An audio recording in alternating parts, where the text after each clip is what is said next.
What ingenious methods warmed Shabbat food pre-modern times?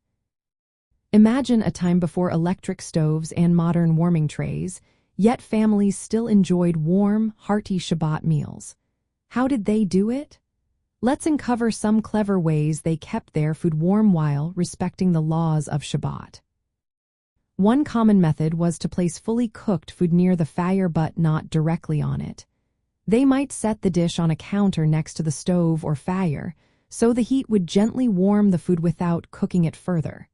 This way, they followed the rule of not cooking or reheating on Shabbat.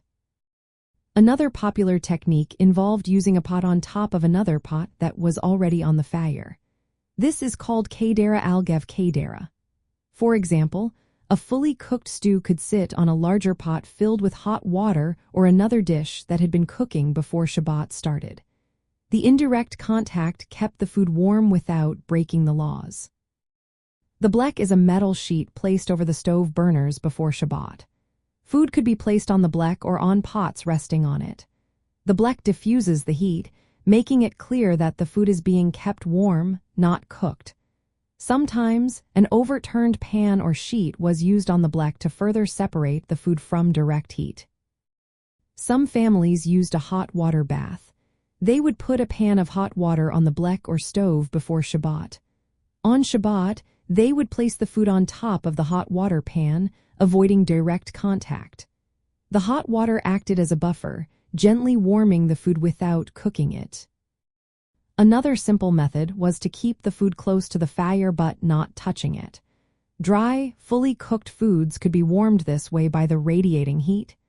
This method required careful placement to ensure no accidental cooking occurred.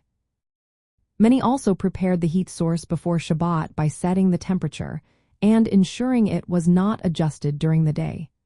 This was especially important in earlier times when controlling heat was less precise. All these methods follow the principle of ein bishul achar bishul, no cooking after the food was fully cooked. They used creative setups like pots on pots, placing food next to the fire, or on a blek to keep the food warm while respecting the laws. These techniques allowed families to enjoy warm, delicious Shabbat meals like cholent or stews without breaking any rules. They show how ingenuity and careful planning helped keep the warmth and joy of Shabbat alive, even in pre-modern times.